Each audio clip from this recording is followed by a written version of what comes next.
Okay, so let's talk about art project number one. I want to talk over when it's due and then your requirements, the choices that I've given you with the art project. So this is your art project one description. You can find it by clicking on the art project one description, and which is here in the table of contents. If I would go to week 4, click next, I'm going to see my vocabulary first, which I already talked about, and then here art project description and rubric. Click to launch. It will take you to the link, and then I want you to read through it. So you're going to find the link to your self-reflection, which is worth part of your grade right there. And this video is going to be linked here once I finish it. And then you can see the requirements. So basically, your grade consists of 3 parts: the scanned image or photo of your finished project, if you're doing a project, your project proposal idea, and your self-reflection. If you're going to do the test, you don't have to do the self-reflection. That's only for people doing the project. So you'll be required to submit a project proposal idea in the Google form to me as part of your grade, and if you choose a unit test, you still have to select that you are choosing the unit test in your proposal idea.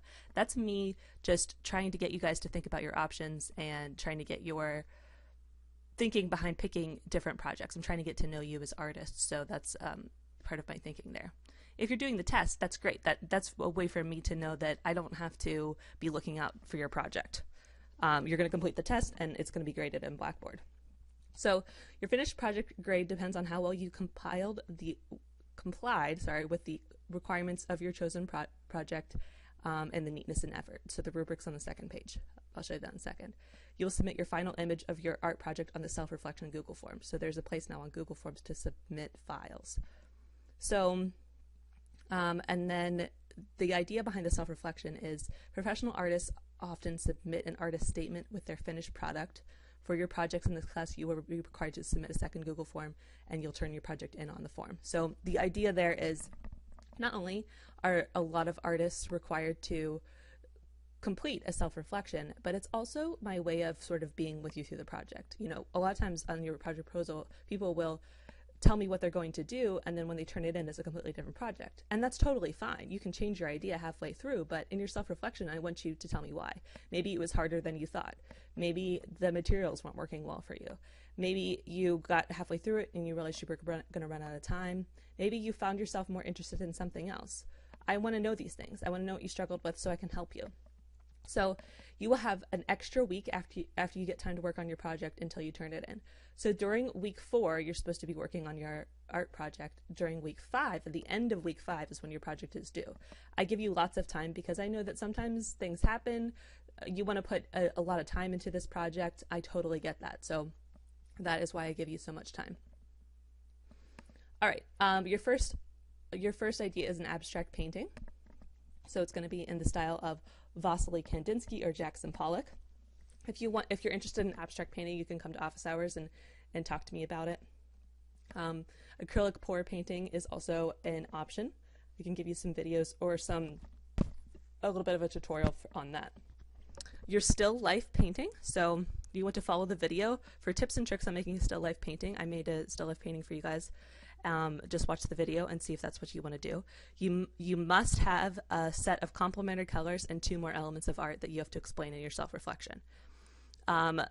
You want to go on a photography scavenger hunt to find the elements of art and principles of design. So, that's you're going to have 10 slides. You can do this in Google Slides or PowerPoint. Either way, you're just going to upload to the Google form when you're done. So what you're going to do with that is basically go around. There's 14 elements and principles of art, right? 7 elements, 7 principles. So you're going to go around wherever you are, around your house, around your town, outside, take a bunch of pictures and,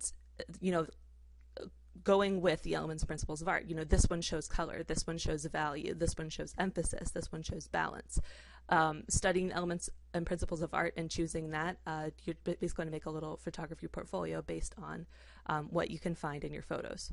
So you don't have to be a painter or a drawer to do an art project. Your options are wide open. Okay, so value drawing or sketch of a famous work. There's lots of art that we talked about in the OLS, in lecture, in the videos that I've made for this module. You can pick any one that you want and just try to sketch it out. That's it. It's always going to be an option. It's always that challenge of looking at other art and trying to replicate it, or being inspired by something and trying to sketch it out. That's always going to be an option for you for all 4 art projects. There's an essay. I can give you a link if you're interested in this to do an artist profile / biography. I have a whole list of artists. Basically, you're going to give a little biography, a basic summary of the artist or their role in art history, anyone that influenced the artist's artworks, their artistic philosophy, and a description of at least 3 notable works.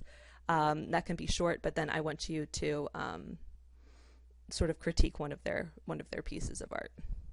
Or you can choose your own. So maybe you have an idea, sort of like one of these, as long as it has the elements and principles of art and you can tell me why you think that it does, then you can use it. But you have to email me for approval or come to office hours. You can't just pick whatever you want. I have to sort of approve it, and then I can help you tweak it. But you can always choose your own. I'm not going to limit your creativity. I want you to be able to pick and do the kind of art that you want to do. Or you could do the unit test. So if you do not wish to do a project, you can take the Unit 1 test. You only have to complete the test if you are not completing a project. So you don't have to complete the test. It's either or. A lot of students will do a project and then take the test. That just confuses my grading. So don't do that. If you are taking the test, you have to select the I'm taking the test option on your Google Form. So I have to change that.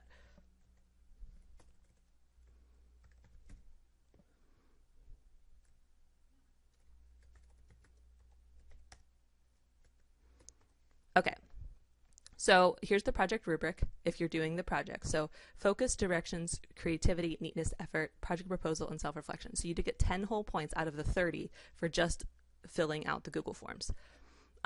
Focus, I want to make sure that you're focusing on the elements and principles of design. I've had people draw a flower before and say, this is my art project. Great, okay. That'll even work maybe, but tell me what elements and principles of art it has. See what I mean? This is the most flexible project, actually. Directions. So did you follow the directions? Creativity. I just want to see that you put a little bit of yourself into it. It doesn't have to be completely original and something that's never been created before. I just want to see just a little bit of creativity. I don't normally dock off points. Oftentimes, if you fill out the self-reflection, that shows me the creativity that you have behind it, and that's how you get your points. And then neatness and effort, I want to see that you've put some effort into trying to make it look good. It wasn't last minute, it wasn't rushed.